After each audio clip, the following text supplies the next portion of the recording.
while working on a cabin near Bear Lake. Tristan was last seen on the evening of January 28, 2024, at the Bear Lake Motor Lodge, where he was staying while working on building a deck at a nearby cabin. In the days before his disappearance, he spoke with his younger sister on FaceTime and showed no signs of distress. Anna White, Tristan's stepmother, said Tristan lives in Laverkin with his grandparents and is considered their caretaker. She said he would often check in with them or his mother, who lives in St. George, when he was out of town on a job. When the calls stopped coming in late January, they knew something was wrong. According to the Rich County Sheriff's Office, Tristan's disappearance is unusual. He's been listed as missing and endangered, and searches have been conducted throughout town and by drone over Bear Lake and the nearby wooded areas. So far, those searches have come up empty. Chief Deputy Jared Johnson said investigators are now working on subpoenas for Tristan White's phone records, hoping to receive a GPS coordinate for the device. Anna White is asking residents of Garden City to check their security cameras and if they captured any images of Tristan to alert the Rich County Sheriff's Office. Wearing I Stand with Natalie Klein t-shirts and calling her a hero. Several people spoke out for the embattled Utah Board of Education member during her first appearance since being censured for a controversial social media post last month. Thursday's meeting started just after 9 a.m. and minutes later was open to public comment. Each member of the public was allowed 2 minutes to speak for the 1 hour period. Stephanie Grant said she was embarrassed with how the board had treated Natalie and questioned whether the board was fighting for students and parents.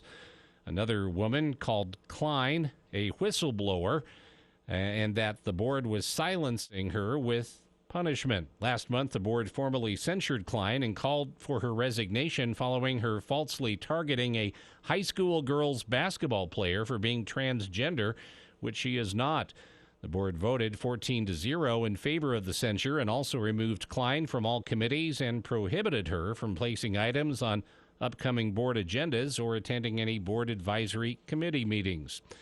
And the Cash Children's Choir is accepting applications for a new artistic director through next Friday, March 15th.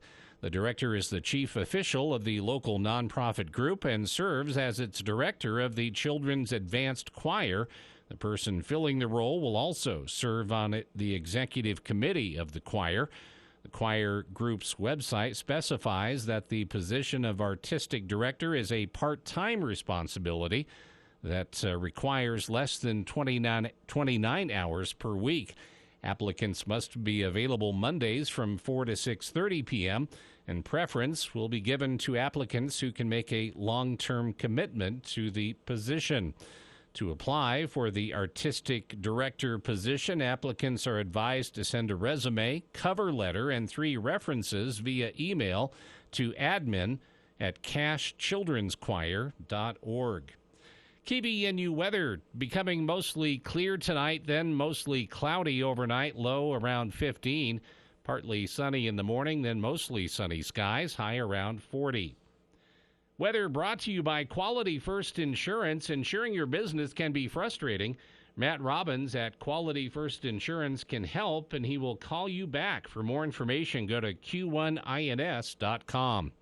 Get more news at cashvalleydaily.com. The bugs love the good weather.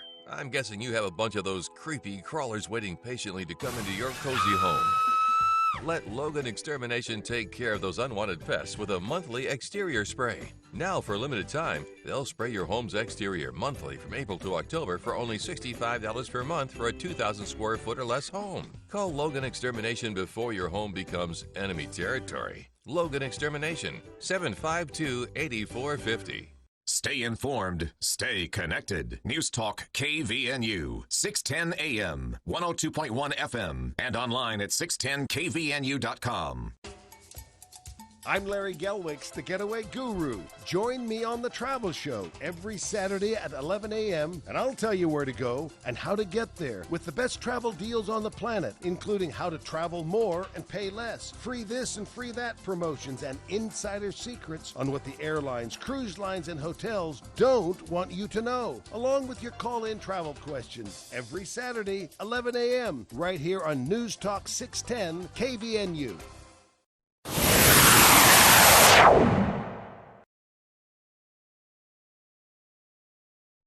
How was school? Worst day of my life? What do you think? Kip hasn't done flipping anything today. What? Tonight, me and your aunt are going to go visit some friends, and we're not going to be back till tomorrow. We're getting a little low on steak, so I got Lyle coming over tomorrow to take care of it. Chauncey, Chauncey, proud that you are. He's the kind of bear who really cares and helps you feel okay. Welcome back to the KVNU For the People movie show with Andy Morgan here in the studio. It sounds cute, but I'm looking at the poster for the trailer, or for the movie. I watched the trailer, and that's just a creepy theme song for this movie. Imaginary, in theaters here in Logan this weekend. It is a horror movie. From the only people that do horror movies anymore, Blumhouse. Yeah. Just kidding. That's not true. A24. Are they still... They're working it. No, A24 is like Midsommar and Hereditary, Lamb. Boy, I watched... They're the cerebral persons. I watched Midsommar again recently, just a couple weeks ago. And you were like, why didn't Florence Pugh get nominated for Best Actress? Yeah. It holds up, although she's very hard to like at the first of that movie until you realize that's the point. Yeah, like right. At first I'm like, I hope this character doesn't make it all the way through because she's whiny. But then you realize that's actually part of the story. Her professional victimhood kind of throughout the first part of the film, and but yeah, that movie just holds up as a. It's not even really scary, but it is. I don't know how to describe it. You know what bothers me? I'm going to say I'm going to rant here for a second. Okay. But I was looking at, I don't generally pay much attention to Rotten Tomatoes. I used to, and I don't anymore either. I've probably excluded myself from that club now because of my feelings towards it. But, you know, we've talked about this before. Michael Crichton, one of the greatest authors of all time, he wrote, tech fiction or like Jurassic Park. I think he still holds a record for New York Times bestseller list, number of books on the bestseller list. He in the book Jurassic Park, Lost World. I can't remember if it's an Ian Malcolm quote in that book, but he essentially it's kind of Michael Crichton. A lot of his personal beliefs got filtered through his writing. And with The Lost World, there's a point in that where he talks about how the internet will basically be like the downfall of society. And a couple of things that get pointed out in that is, one is the groupthink, that, it encourages, it's, less about finding your own voice and more about sort of joining the throng. And I think, and I would say that was well into play before social media, right? I mean, people have always liked lists, it's the New York Times bestseller list or whatever. But with like the dissolution of bookstores, right? You go to Amazon and it says, Amazon's best books of March, right? And you don't browse shop a lot of things anymore. You don't. Music or what is everyone books. else reading? I'm not saying everybody does this. I don't do this, but I do check. I'm like, what's trending? And I think that happens on a critic level as well, because I look at something like Imaginary, right? And, this is sitting at 33% on Rotten Tomatoes. It's got, I think an average on Metacritic of like 4.7, or maybe it's IMDb, 4.7 out of 10. And for me, truly, this is a solid B, right? This is something that I would probably watch again. Now, am I going to... Are you distinguishing a solid B in the horror movie category or just overall movie? Okay. Yeah. And here's what I don't understand. Like, what are we holding things up to, right? Because if I go into the movie theater and I'm like imaginary, well, this isn't an Oscar winner, right? Like maybe I don't know. I just don't know. I honestly sometimes am just really confused of am I just abnormal and I just like everything for the most part, or am I easy to please? I always felt like you're more like the actual average moviegoer than most critics.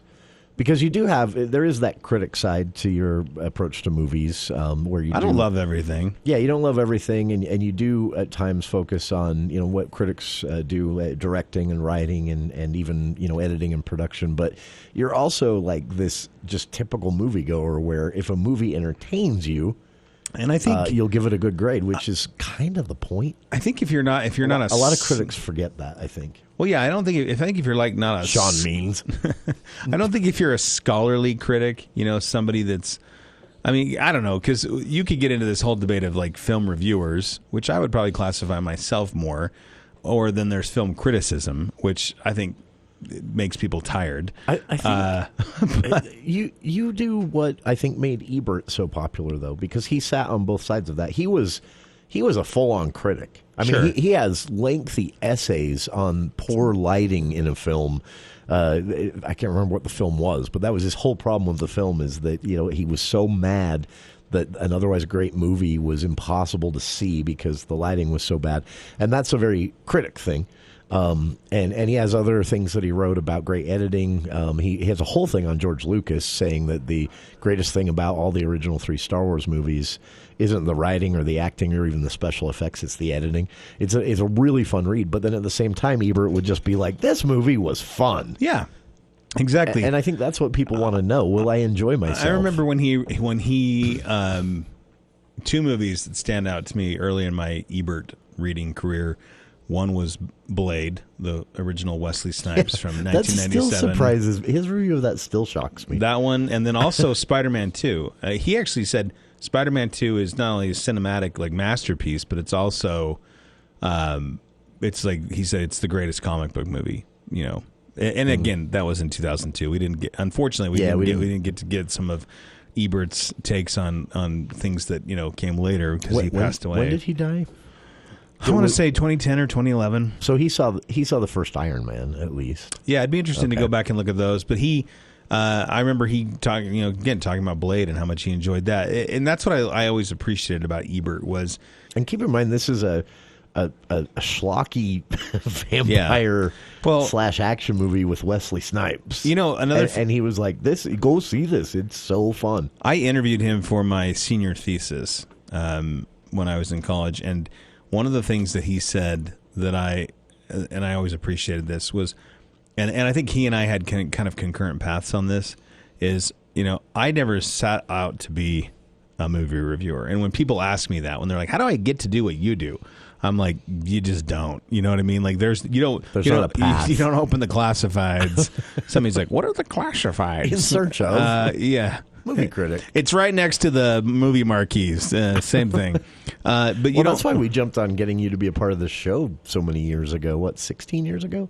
In 2009. Because how often 2008? do you have an opportunity to have 2007 an educated, professional movie critic right in your own backyard who you can invite to be on the show? That's not something that happens. No, right? I've. It's funny to watch how I've changed. I used to get on. There's a gentleman named Pete Hammond back in the day that I think he wrote for either the Hollywood Reporter or one of those trade magazines. Oh, okay. And Pete was the guy that was on all the DVD boxes and posters. It was like a rip-roaring roller coaster of rowdy times, or whatever. Like, he always was the lines, and I was like, man, what is Pete's deal? Like does he love everything?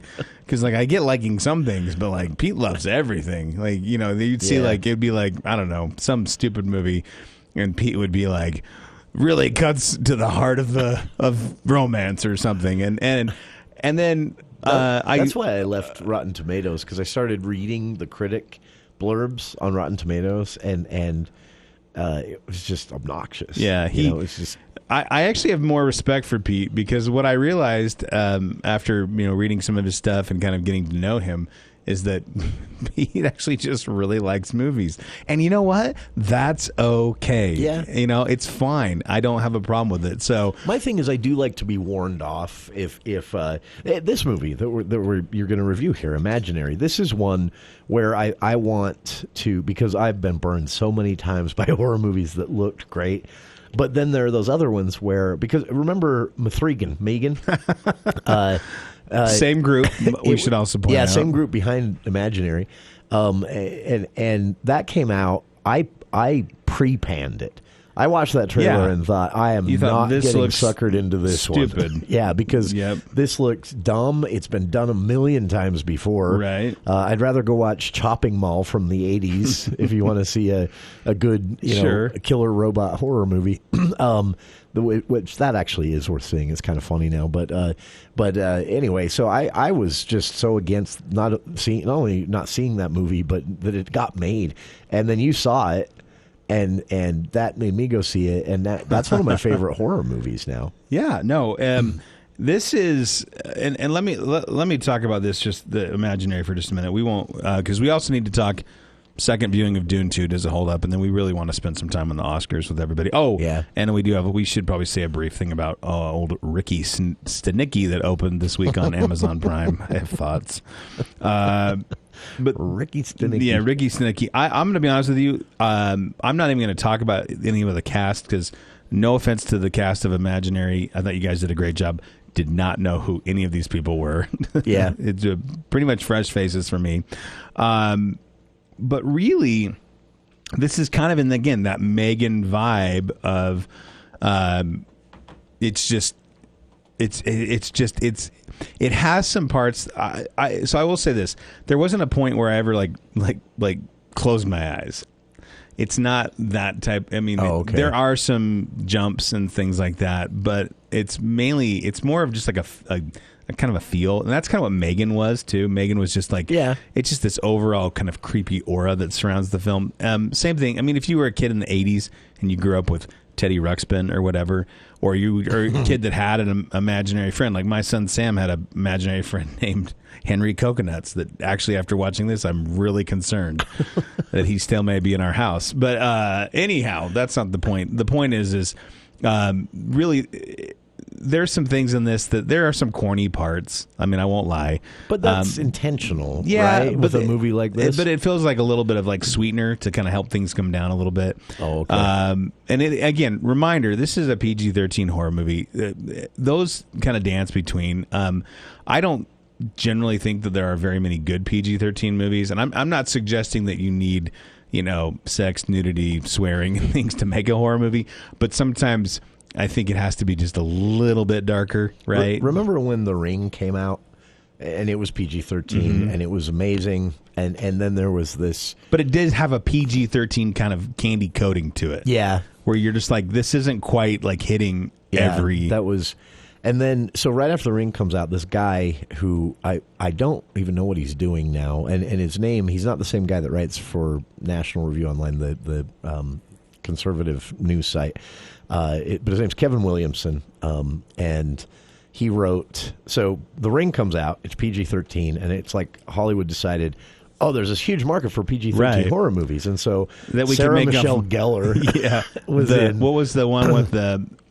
Is it the... Jon Stewart and The Faculty with Josh Hartnett? What was the one...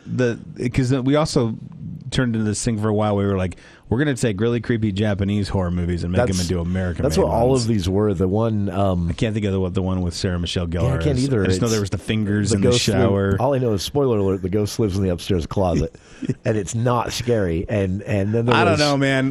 When somebody crawling in your sheets is not cool. Yeah, that part was I don't dig creepy. that. But there were all these movies that were that were these. They were written to be.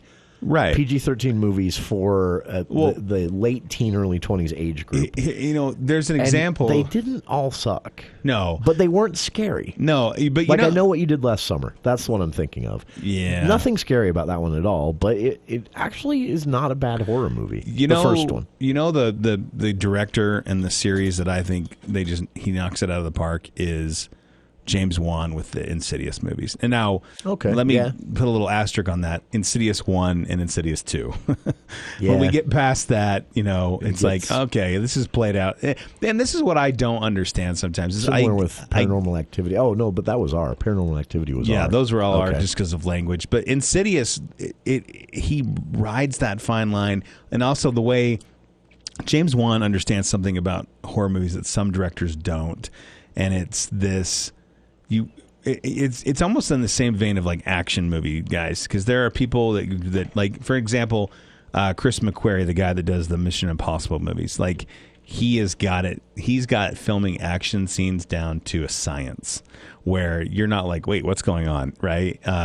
The person I don't think has it down to a science is old Paul Greengrass, who is the Bourne movies, where it's just this frenetic, shaky cam, like you don't really know what's going on. Yeah. You know what I mean? And it's almost intended to be that way. I think it's lazy. I think scary movies are the same way. I think you can give us the standard shots, but what I like is somebody like a James Wan who knows what scares you and how you see from your viewpoint and your vantage, and he knows how to make that work, and he knocks it out. So again, not a lot of good PG-13 horror movies, but Imaginary, the way I would describe this is if you're the kind of person that likes getting a group of people together and you like going to a haunted house and you like going through it and laughing and kind of giggling and, maybe there's a few scares and stuff.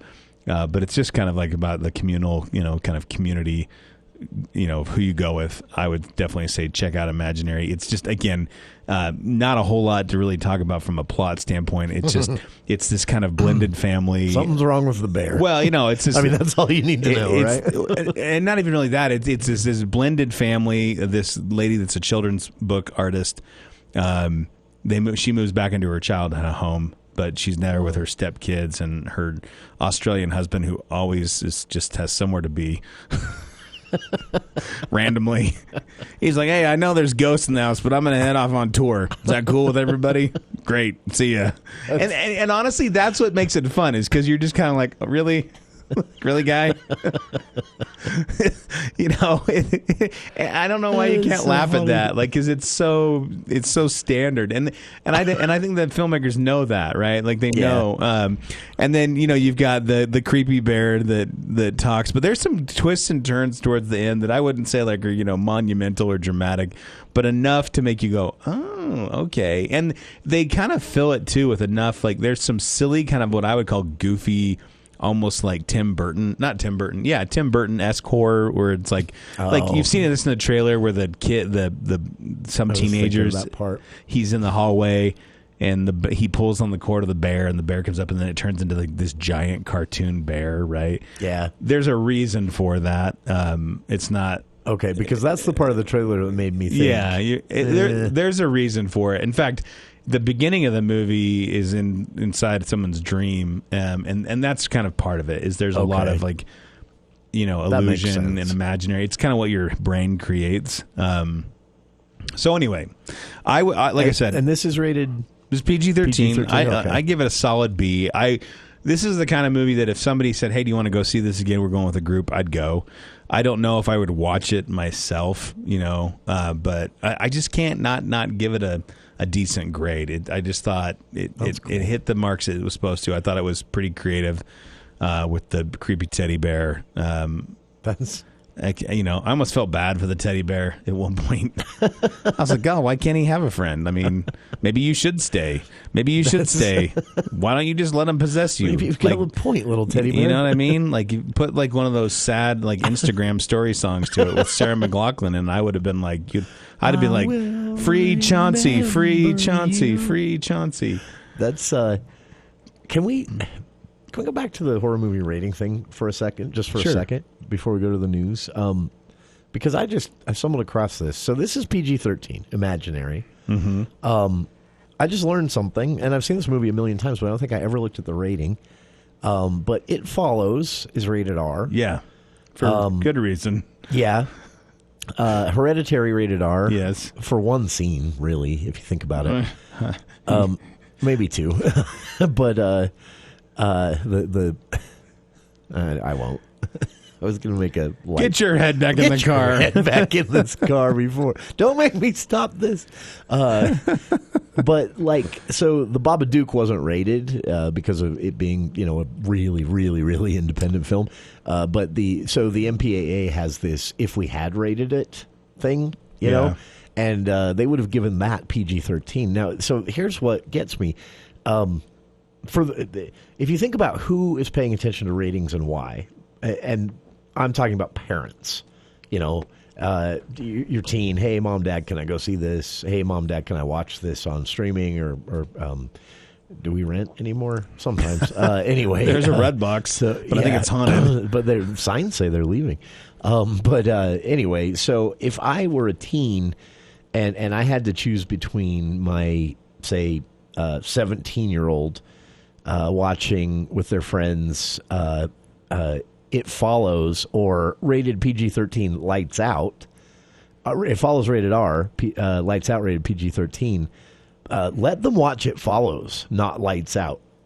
And so my point here, though, is that it's really inconsistent with horror movies. I would agree. And here's because Lights Out has some awful well, and you also deal with violence. It's about suicide. Yeah, and some themes that are now not to be handled fair. carefully. To be I would fair, say. there are some. I won't call But them it's only explicit, PG-13. but there is nudity in It Follows. You know what I mean? So Yeah. there's just some things that, like, if you tail it back. Now I would take what you're saying, Jason, and I would actually say this: go watch Insidious and Insidious 2, both James Wan horror movies, and then go watch The Conjuring and The Conjuring 2, and tell me why The Conjuring and The Conjuring 2 are rated R. That's a good point. And those two are rated PG-13. Because in my opinion, I think that those are. I'm not sure what they did to, or what wouldn't have needed to be cut. The other thing too, and I want to say this because people forget this, right? And I say this all the time when I'm talking to people about, because we live in a state, let's just call a spade a spade. We live in a state where a long time ago in the mid-'80s, someone, again, we won't go into details, but somebody said you should not see R-rated movies, and that has stuck for a long, long time. And my point on that is that that's actually a horrible way to decide. Well, right. What you're, but part of that, here's the reason why, right? Because it doesn't actually reflect the content. Well, here's a bigger reason too. I think if you put in, if you're saying to yourself, I'm not going to watch an R-rated movie because it's, let's just say, morally wrong, right? Sure. And I get quick it. Disclaimer: obviously, on some. Sure, that's a perfectly good way to judge. It is. Because it is. I mean, let's be honest. Starring Seth Rogen. That's right. Yeah. What you're getting I would there. Say don't go see that. 9 times out of 10, if you were to say, I don't want to see offensive content, so I'm going to pass on the R-rated movie, you're probably making a safe bet. So again, nine times out of 10. I'm not. This is not a criticism, but what I am saying is this. And I think really my target for this is more the PG-13 rating, right? Yeah. Where everyone's like, well, it's PG. That's where things get really blurry. It's PG, and that's yes. where I think parents could be easily misled. And here's the thing I want to throw in that'll make everyone's brains explode, is when the Classifications and Ratings Administration meets to rate movies, right? Let's just say there are 12 people. Right? They're all parents. That's the requirement. Yeah. And they sit down and they watch a movie and they rate it. When they vote on what the rating should be, it is not unanimous. It is majority rules. So if 7 people, right? If 7 people think that a movie should be PG-13 and the other 5 thought it should be rated R, that movie is PG-13. But what you should and then they don't release this, right? But what you should consider when you go to see a PG-13 movie or even an R-rated movie is that there's probably a portion of people that may have not voted the way that you think. So what I always tell people is if you're super concerned about the content, just research it before you go. Yeah. Don't pay attention to the rating. Pay attention to what's in the movie. Yeah, that's. I'll give you another good example for parents out there. If you have, say, your 17-year-olds, and they're going to have some friends over, we want to watch a scary movie, and you're thinking, okay, what would be an okay scary movie? And you're thinking about just saying, well, it's only PG-13. That one will be great. I'll give you another example here. There is 2 films that are rated R that I think teens could handle and parents would not really find objectionable for their teens to watch if they wanted to watch a scary movie with their friends. The Black Phone and It Comes at Night. These are 2 R-rated horror movies, which, if you've seen those films, not a lot of super gory violence, no nudity, very little language. Just the Black Phone. The Black Phone is written by Scott Derrickson, who's a devout Christian. Yeah, the Black Phone is rated R because it's scary. It has some scary elements in it. Yeah, but then it also shows Ethan Hawke without his shirt on, which makes any movie I forgot about rated R. But so to give you a contrast to that, so Black Phone and It Comes at Night, 2 movies that I think teens could easily handle and parents wouldn't really object to any of the content. Although, I mean, if you're just against horror movies in general, these are horror movies. So I'm talking about a scenario where your 17-year-old wants to see a horror movie, you're trying to decide, and you're looking at PG-13 versus R. The Black Phone and It Comes at Night, I think teens could handle. Nothing really that objectionable, not even a lot of gore or violence in either one of those. Both rated R because of some very intense scenes, basically. Yeah. Meanwhile, Scary Stories to Tell in the Dark, rated PG-13, one of the goriest and most violent horror movies in recent years, but only PG-13. And also kind of disturbing. The one story, because this is a set of stories, vignettes they call them, one of the stories is very disturbing. The creepy dude that comes down the chimney in the jailhouse. I would not let my teen watch that. No. And yet, it was only PG-13. Yeah. So, just some examples there of why it is. As Andy said, it's probably... The rating system is not perfect. Yeah. It never was designed to be. It was designed to be a guide. But if you're using it as, like, the difference between you going, to meet St. Peter or Saint Satan, then I think you're probably gonna be sad at the end of the day. Especially when it comes to PG-13, that one's gonna sneak up on you. It is, and let's be honest. I don't think that Hollywood is nefarious. Somebody out there is like, I don't know, buddy. No, because you couldn't make this an exact science, really. But they need to Hollywood. I mean, it's a business. They want to make money, right? Yeah. And at the end of the day, and you can blame Steven Spielberg for this because he was the one. Fought for it. He's the one that pushed the PG-13 rating, and way before Indiana Jones and the Temple of Doom. I can't believe you're going to make Gremlins R. Yeah. I mean, it went all the way back to Poltergeist, but Steven Spielberg. They knew. I mean, Hollywood outside of COVID in 2020, Hollywood really had never had what I would call a down year post PG-13 in 1984. And when I say down year, like I'm talking like single digit, like you could have like maybe 2018 you made $700 billion, right? And then in 2019 you made $689 billion. Yeah. Like there was no distinctive fall off, of revenue until COVID. So I mean that gives you a good idea of what I can tell you what movie this is about. Deserves its rating. When we come back from the news, we got to talk about just briefly because people always are like, "Well, what's streaming?" Well, I can tell you something that's streaming that is not as funny as that you might thought it was from the trailer, and that's a movie with John Cena and everyone's favorite High School Musical alumnus Zac Efron called Ricky Stinicky. Ricky Stinicky, and the trailer looks hilarious, but not so much. Unfortunately, John Cena, man, is no shame. We'll be talking Ricky Stinicky, seeing Dune for the second time, and Oscars buzz. All that coming up after these headlines with KVNU's Bill Walter.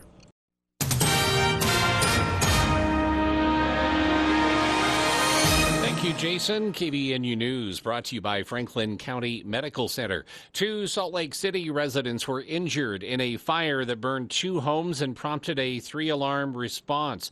Crews responded to the blaze in the area of 900 West, 500 South in Salt Lake City around 3 o'clock this morning. Salt Lake City Fire Captain Andrew Wilcox said both homes were fully involved when firefighters arrived. Crews were able to get one of the fires extinguished completely and were still working to get the second fire completely out in the 5 a.m. hour. The crews could be seen scaling a ladder on one of the structures where smoke was rising through a hole in the roof. Wilcox said that 2 residents were injured in the fire. Both were treated on scene and then transported to the hospital. The extent and nature of their injuries were not disclosed. It was not clear if the two were occupants of the same home. Utah Food Bank is expanding in San Juan County this week. They announced the opening of 2 new pantries that will help support residents of the Navajo Nation. President and CEO Jeanette Bott says despite the food bank serving San Juan County for about 30 years, it had been a challenge to meet the level of need in the area. She says the Navajo Nation is considered a food desert with an average driving time to food resources taking up to several hours, and that's one way. The new pantries will help enhance food accessibility. And she also adds that it's important to make sure that those being served feel seen and heard. We want to be sure that we're respectful of all things that are important to the folks that we're going to be serving. And we want people to realize we're not coming in here to make a change. We're only coming in here to enhance them and their lives. And Bott adds that in order to address the specific needs of those who live in the region, the pantries have had to learn more about the Navajo diet and preferences while also aiming to increase available fresh produce and help mitigate the impacts of prevalent health conditions such as diabetes through diet. KVNU weather, mostly clear this evening, then cloudy skies overnight, low around 15, partly cloudy in the morning, then clearing, high around 40, partly cloudy around 50 on Sunday. It's been to 35 today. Family owned and operated for 95 years. U&I Furniture. Bring in your tax return. Closeout prices on select mattress models, including displays. Always a better buy at U&I, downtown Logan, 28 West, 1st North. You can always get more news at CashValleyDaily.com. In today's game, the momentum will shift when one team goes on a run. A run. Like the diaper run you made last night? If you're thinking of getting a vasectomy, the healthcare teams at Franklin County Medical Center in Preston are ready. A vasectomy is a highly effective form of contraception. It's a simple procedure with a short recovery time, and a vasectomy means less stress for family planning. Talk to the experts at Franklin County Medical Center in Preston about your vasectomy. Start by visiting fcmc.org today. ABC News, I'm Chuck Sievertson. To keep many thousands of people from having their paychecks delayed and keep many services going, the Senate is moving forward on a package of bills to fund various government agencies past midnight tonight. Senate Majority Leader Chuck Schumer. To folks who worry that divided government means nothing ever gets done, this bipartisan package says otherwise. It helps parents and veterans and firefighters and farmers and school cafeterias and more. The Republican National Committee voted today to install Donald Trump's hand-picked leadership team, completing his takeover of the National Party.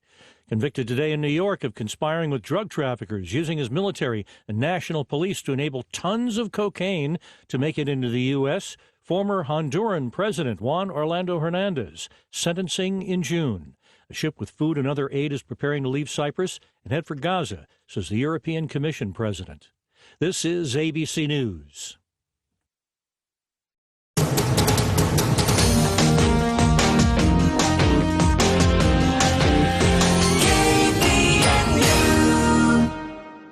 Living room, bedrooms, bathrooms, kitchen, family room, laundry room, mudrooms, and more. Deciding what flooring goes best in each room of your home can be a decision fiasco.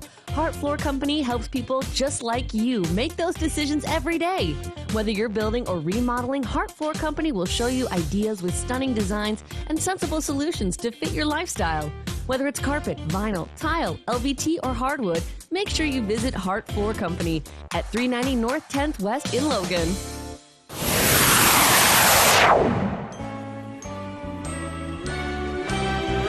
Funny face, I love you. Funny face, I need you. My whole world's wrapped up in you. Welcome back to the For the People movie show with Andy Morgan here in the studio talking. So we did Imaginary. Andy says see it. If you're into horror movies with kind of a bit of a campy feel to them, this is one for you. And now you're going to just totally ruin everybody's expectations on this very funny trailer of old what's Ricky this song? Stinicky. Is this Apple TV? This is Amazon Prime. Amazon Prime. Okay. Yeah. And this is you're not going to be surprised when I tell you this, but this is directed by one of the Farrelly brothers. And if you're familiar, been alive in the last 25, 30 years, Farrelly brothers, Peter Farrelly, Bobby Farrelly, there's something about Mary, that whole vein of movies. What I would say about this is there are some bright spots in this, but this movie really just kind of plays out how you'd think. Basically, three friends, Zac Efron, and a couple of his buddies, going back to when they were younger. Spoiler alert. I actually thought this was kind of funny. They were going to go put a bag of poop on someone's doorstep for Halloween as a prank because they didn't give out candy. This was actually probably the funniest scene in the whole movie. And they go and they put the bag of poop there and they light it on fire and nobody comes to the door and they're waiting. And then something happens and the bag of poop catches some hay on fire and then lights a scarecrow on fire. And basically, like, the whole house looks like it's about to go up. And so they're freaking out. So they run over and they're trying to, and of course, in perfect Farrelly brother gross out fashion, the one kid jumps on the bag of poop and it splashes over everybody. So, but then he goes in the house to warn, and he's like, nobody's in the house. And he brings out this bowl of candy and he goes, oh, actually they do give out candy, just nobody's home. And so they're realize that they just made this stupid mistake, right? They just pranked an empty house. So they start to leave and he puts down his, they're like, I got an idea. So they take this jacket and they write Ricky in it, and he's like, what's the last name? He says Stanton. He goes, that's my last name, dummy. So the one kid, Zac Efron, he writes Stinicky. And so it shows the cops in the fire department there later, and they're like, look at this. Whoever did this left their dumb jacket, and they wrote their mom wrote their name in the jacket. So this becomes a thing their whole life. This Ricky Stinicky character. See, everything you're saying sounds like this would be hilarious. Sounds like it would be funny. It really does. And I won't lie. There are some, chuckle moments, but for the most part, it's really, what I think it is Zac Efron is not funny in it. The other two guys are, they're all right. It's really just centered around John Cena, and who can be funny. He can be funny, also, but this is almost like reaching Jim Carrey levels. Like, it's just too much. Yeah. You know who actually ends up probably being my favorite character in this movie that I actually probably laughed at more than anyone else was the William H. Macy character. Was pretty funny. But again, is it worth a watch if you're in the mood for a comedy and you're a fan of John Cena or Zac Efron? Or anybody, Farrelly brothers, I mean, I don't think I can't necessarily not advise against it. But it's I won't ever watch it again. And I've decided that's the best way to get your take on a movie or a Will show. I see it again? Would you see it again? Yeah, no, this one I would probably never watch again. My guess is here's what you're going to probably see, and we'll see if I'm right on this, but I give this a straight C. I think what you're probably going to get at some point is an unrated version. You know what I mean? Oh, to try it because the first one flops, so they're like, well, and again, this is not in theaters. This is on Amazon Prime, so that's the one thing is maybe there won't be an unrated version. That was the thing. Remember back in the day, Jason? Yeah, because that's kind of what Prime does first time. Yeah, the first time around. Wedding Crashers, unrated version, and then it comes out on DVD. They're like the unrated version. You get 2 more scenes. Anyhow, so yeah, Ricky Stinicky.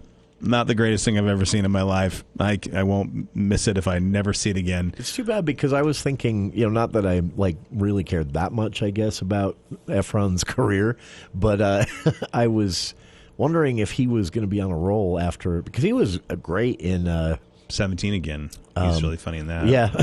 No, in what was the wrestling one recently? Oh, the Iron Claw. Really sad. That's not a comedy, by the way. Opposite of a comedy. You know what I think? But that was the first one I'm like, oh, wow, he can actually act. Yeah, and I think what they were wanting to go with and casting him in this is, if you've ever seen Mike and Dave Need Wedding Dates, which is actually really funny, and I think Zac Efron. But the reason I think Zac Efron is good in that is he plays kind of a dork, like a real airheaded kind of dork. I forgot about that. Yeah. And in this, he's supposed to be this smart investment banker, and it's not funny. And that, again, just my opinion. I will say, again, with John Cena, John Cena to me is so hit and miss because I think he's hilarious in Trainwreck with Amy Schumer. Yeah. As her just boyfriend that just can't quite get it right, do anything. And then what's the superhero? Yeah, he's great as Peacemaker. Yeah, right. Suicide Squad, right? Yeah, but and then Peacemaker, the series on HBO. Yeah, Max. that was very funny. What bothers? But that's where we're at with this. Is he's kind of taken that Peacemaker in your face comedy, like I'm a big, strong, dumb guy. Like that's his shtick. He's taken that and he bleeds that over again, and it's not funny. It reminds me kind of again Jim Carrey, where it's like, okay, when you're Ace Ventura, this is funny, but when you're when you're doing something else, it's just not. It just doesn't stick. Remember when they put Ace Ventura in a scary movie? Do you remember that, the calendar one, or what was that called? The number 23. Number 23. Yeah, and he was trying so hard not to. That be was Ace actually Ventura. What was that? That was actually after the Sideways with Paul Giamatti. Yeah, and Virginia Madsen had kind of made a slight comeback, and she starred in that. Yeah, as well. But no, so Ricky Stinicky, I give a C too. I mean, like I said, worth the watch maybe. If you're a fan of any of the people in that movie, really bored one night. If you got nothing else to do, there is a place for mediocre content, sometimes, but not right now. I mean, there's so much good out there. I want you to somehow become an agent or go be like a Hollywood boardroom, and then I want you to go to pitch it and that in way. there and just be like, look, guys, there is a place for mediocre content. Mediocre content. I just like. Speaking of the one of two, maybe three Adam Sandler movies, maybe more with this space one that he has coming out. That's actually gotten pretty decent reviews. Yeah, that looks good to me. But and I normally he plays a Russian though. I normally avoid Adam Sandler I don't know. at all costs. But I loved. I don't know why I said that the way I just said it. He plays a Russian though. What's the pudding one or not pudding? The pudding one with Adam Sandler. It's sad, and he talks about pudding a lot. Are you talking about Punch Drunk Love? Punch Drunk Love. And then Pudding Town. One of the few comedies he's in that is actually funny is The Wedding Singer. Okay, but whoop-a-dee-doo. But that's mediocre content. I mean, that wasn't the funniest movie ever. I get Adam Sandler can nail it sometimes, and I think there's a place for it. He nails that one. Really quick, because I do want to talk a little bit Oscars before the time's over. You wanted to talk about Dune 2. Well, and all I want to say is this: I saw it a second time. It's a long movie. I was a little nervous that I was going to get into it and I was going to be a little sleepy, but it actually allowed me to kind of dial into some more. It happens so fast. You go see the movie and everything goes by. It's like watching a train go by. You're just like, well, okay, I'm gonna have to come back to that. So that allowed me to do that, and I stick by what I said. I mean, I can't really. It's to me like The Dark Knight and Batman Begins, and I know you kind of you disagree with me on this a little bit, but for me, Dune Part 2 and Dune Part 1. Same plane, just different vibes. Both just A+ across the board. Well, I mean, honestly, you have to. They are the same. It's just the first one one's big movie. First one's like a drama and a mystery. A lot more violent. Yeah, second one's a war movie. Yeah, it's a war because a war starts. But it is a lot. There's a lot more death. My concern with this, it's doing well at the box office, both internationally and domestically. But my concern with this movie is I just don't know how they stick the landing in a timely fashion, especially if Villeneuve has to go and kind of have a palate cleanser like he's mentioned. Well, I just don't know what you do with Dune Messiah. So I have thoughts on this because I saw it a second time as well, and I would tell anybody out there, if you saw it the first time and liked it but aren't sure, go see it a second time because I enjoyed it a lot more the second time. And you mentioned this, same with the first one. I had the same experience there. I don't know why this happens, but second time was a lot more enjoyable. And so then on the recommend, I wasn't going to because I don't really like sequels in science fiction. in books because I'm always disappointed. And so I kind of hadn't ever planned on reading any of the other Dune books. I loved the first book since I was a high school kid, but I'd never read any of the others because everyone said he just kind of starts wandering around, and then you felt in sad. This universe, and so I realized that Paul and Chani and all these characters were the reason I liked Dune, and I didn't want them ruined for me, but.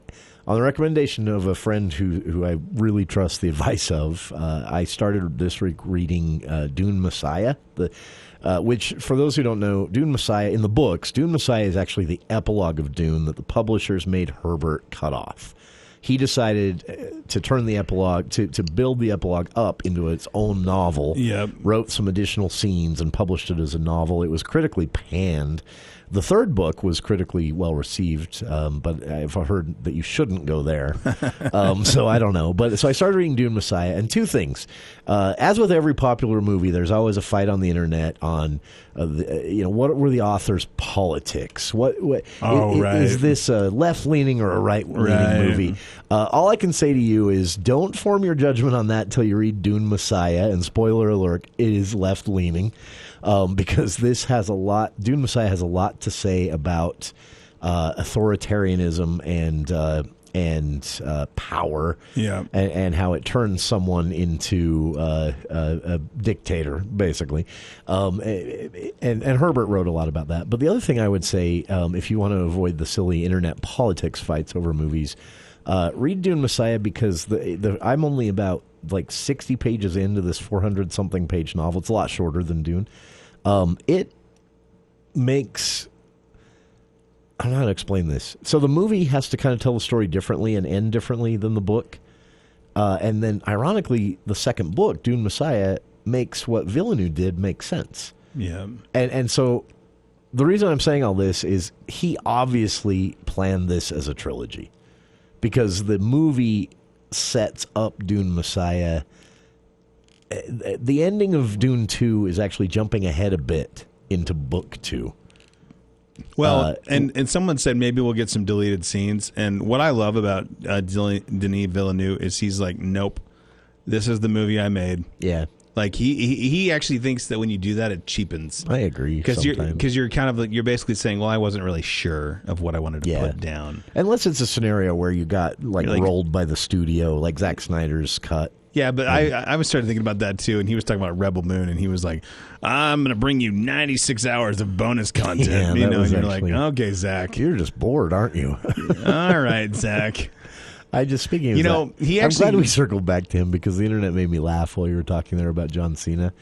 I don't know what this is about, but this was the comment. It said, I don't know what's going on, if he's had work or what, but Zac Efron is starting to remind me of a short David Hasselhoff. And that is one of the funniest things I've read on the internet for a really long time. Pretty close. Yeah, he's it's probably steroids. Him and Cena been doing it together. But hey, should we do last break and then Oscars? Yeah, and what I'll do is we'll kind of cover who won. Okay. Next week, but I will leave you with teasers. Well, we'll talk Best Picture. I have some predictions. All right. Potential dark horse. Best Picture predictions from Andy right after this. 610 AM, 102.1 FM, KVNU.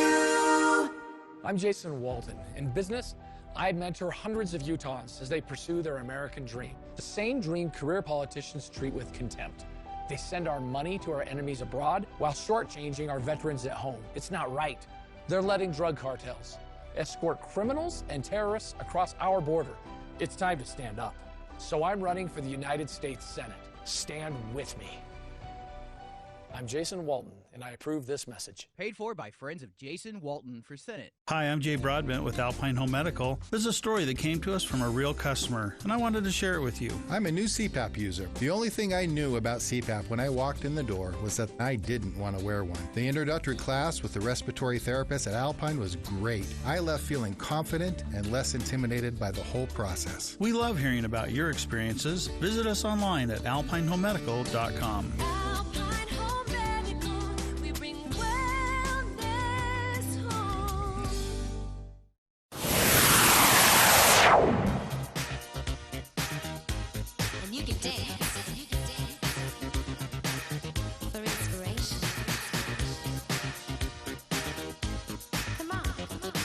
Welcome back to the For the People movie show with Andy Morgan here in the studio, wrapping the show up today with some Oscar predictions. This happens tomorrow. Or Sunday. Sunday night. Sunday, 5 p.m. Mountain Time to whenever it ends, which will be a joke about how long it goes. Yeah.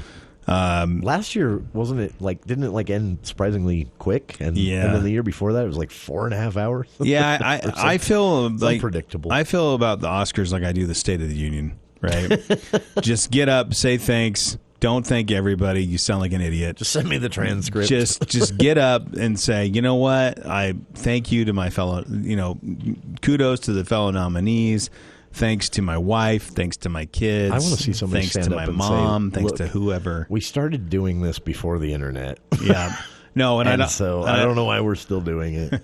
This could just be a YouTube video. I'd also say I don't mind, I believe in a lot of some of the same causes that these people do. I don't want to hear it during the awards show. Keep your politics to yourself. And I'm not one of those people, by the way, that's like, hey, it's funny. No kneeling. When I get mad about the political speeches in the Oscars, it's usually not because they're saying something I disagree with. It's usually because they're saying it so wrong, and I want to write them emails. I'm like, okay, here's how you messed up your supposed pet just issue. Get up, say thank you, sit back down. That's part of it. And like I said, I feel the same way about the State of the Union. You know what? It's the president. I don't care if you like him or you hate it. You hate his guts. Just sit quietly. Yeah. It's like church. It's American church. Anyway, but I will say this, because I know we have maybe less than a minute here, but I would say the favorite probably right now is Oppenheimer. That would be my prediction, but I would say don't be surprised if something weird happens, and I wouldn't be surprised if The Holdovers and or Poor Things sneaks in. Really? We'll just see. We'll see. Man, I wouldn't be upset myself, but I feel like if Poor Things does, there's going to be bedlam, just riots. And Probably. We'll see what happens. We'll talk about it next week when we come back. First time we get to see an angry Christopher Nolan. But, it was a good movie. I am nuking Hollywood. That's it. I'm done. I'm a short story writer now, Christopher said. All right. There you have it. Andy's controversial Oscar prediction. By next week's show, we'll know how things turned out. So be with us next Friday at 5.